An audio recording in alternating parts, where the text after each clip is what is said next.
I think we can all agree now the world has changed beyond all recognition, and we really need to make sure it doesn't go back to exactly how it was before all this started. We really need to take advantage of this time to reflect and consider what is important and what really isn't. And we need a massive investment in public transport, in last mile delivery, in trucks, in everything, any vehicle that goes into a city just has to be electric.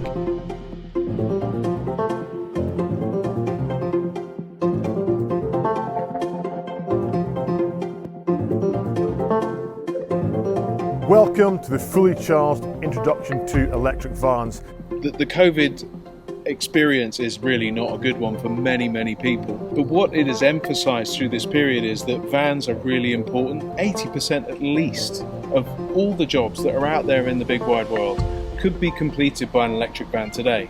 They have about an 80-mile range and beyond. So if you're doing less than 80 miles in a day, then you can charge overnight, which makes them a really efficient and effective option for anybody.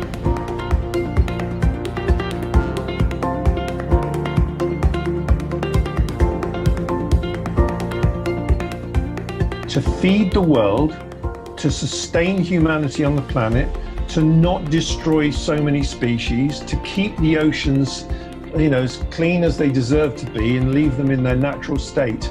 All of these things are within our grasp. Yeah. The problem almost with this topic, I think, is that once you start thinking about it, there's so many big questions about all of this. Right. And there's some really deep ethical issues, actually, in some of these things. Just think about what you said, circular economy. Yeah. What has Milton Keynes got lots of? Roundabouts. Roundabouts. See, You always manage to suck me in. I'm going, Jesus, Roger's going to come up with the most brilliant thing. I must go along with it. And then I went, oh, bloody circular economy, roundabouts. There you go. There Roundabouts. are a lot there. So they've got a very circular economy. Yes, roundabouts is the future. Embarrassingly small nubbin, it's about that size. See it, we'll get a close-up shot of this. I have buttons. I've got knobbly buttons. I can get to the menu with a button. I can mute the stereo with a button. I can drive with a button. Children in the school groups really get the electric vehicle thing. It's very black and white with them. They don't see the grey areas of cost and everything. They just say, well, if it's better for the environment, why aren't you doing it? Why haven't you got an electric vehicle? And we found that they're more reliable, the electric vehicles, because there's less moving parts. Yeah. So you could find that you can extend the life of a vehicle significantly longer than a petrol or diesel one. But we found that actually on a full charge, it can get to any point in the 520 square miles of the Brecon Beacons National Park and return without charging. This heads-up display can actually read signs, it can read road signs, which I think, frankly, is wizardry. What the steam engine did for the economy and kind of the way we were organised around the industrial age, or what the internal combustion engine did for how we constructed our towns and villages around the car and roads, and like completely reorganised society around the technology. That is what is going on with what large-scale renewables and smart electric technologies on the demand side are doing to the rest of the economy. Yeah. So we're going to basically move to a world where like the electron and kind of flexible markets and technologies and energy services are really valuable and the thing that drives everything else. Yeah. I would love to think people cared about climate change like I do, but I'm realistic enough to know that that's not what I have to do in my job. I just have to like get emissions down, and I will use any argument available to me to do it. Yeah. All strength to you.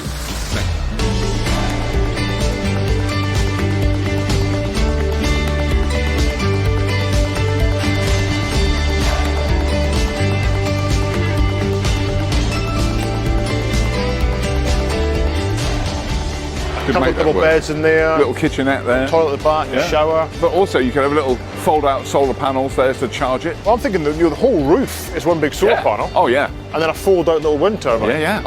Parking by the coast. Oh, that's my retirement. Just live with that for 20 years. Does it make sense for companies that supply cars to their employees? Does it make sense for them to supply electric cars instead of combustion ones? Let me think on that for a moment. Yes, of course it makes sense! Some of the lease deals now on the cheaper electric cars, I think, are incredibly, they're fantastic, incredibly attractive. That's the key argument I use when people say, "Oh, I'd love to have an electric car, but I can't afford one." I go, "Well, I didn't ever buy a new car. I think it was in my mid-50s when I first bought a new car." Yeah. And even then, I was going, "Why did I do that? That was a stupid thing to do." The starting calculation for an electric car is 0. Right. And it goes to 1% next year, 2% the year after, and then it holds at 2%. Wow.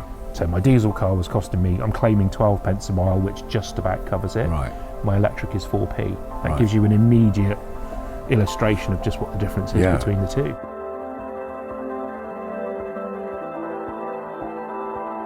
This is the 2021 Tesla Model 3, and it is packed with new features. And here they are. It's got de-chromed exterior, more efficient tyres from Standard, motorised tail lift, thicker glass, new scroll wheels on steering wheel, new interior door handle finishes, new sill plate colours. No Tesla T there. New centre console, new USB-C ports, and magnets on the sun visor. This car is now the #1 selling electric car in the world.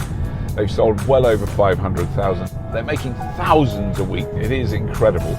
These batteries will outlast this car by a country mile. The enormous force that Tesla has applied in such a short time, in 10 years, to the energy and automotive industry is remarkable and needs to be acknowledged. You're an expert on this as far as I'm concerned. Well, compared to me anyway. Amateur expert. Okay, this is what makes me bother to get up in the morning and make episodes of Fully Charged, is this kind of stuff where completely bonkers, off-the-wall ideas start to become plausible. I'm going to look at vans of the future. Give me predictions, and I'll expect them to be extremely accurate. This year, 2021, we're going to film some electric aircraft. It's the last thing I do, which of course it might be. The planet will be fine. Yeah. It's just us. Yeah, that's true. Yeah. The planet's going, yeah, whatever, guys. You carry on burning coal. I want to see the world making the most of science and technology and not suffering from all of the downsides of those things, which means I think that we do need to, so I see myself as a bit of a critical friend, I guess. What do we want our cities to look like? Do we want them to be denser? Do we want our commutes to be shorter? In which case, what do our forms of transport look like that enable that? And once we, have worked through some ideas of what a good future is, some of those technologies will make sense and others won't. Within 10 years, we have to solve the energy transition. Yeah. And there's no more time. And in the next, by now 9 years, we're going to have to have the whole solution and have it up and running. I'm very much hoping that I am still around in the 2050. I will be 94. You'll be there.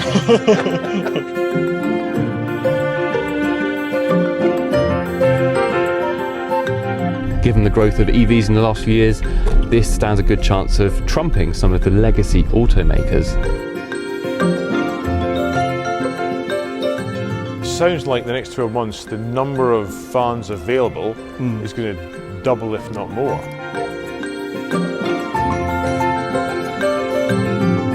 The sooner there is mass adoption of electric vehicles, and I don't just mean cars, it's not to do with private cars, it's vans, buses, taxis, or trucks, all the vehicles that are driven the most in our cities.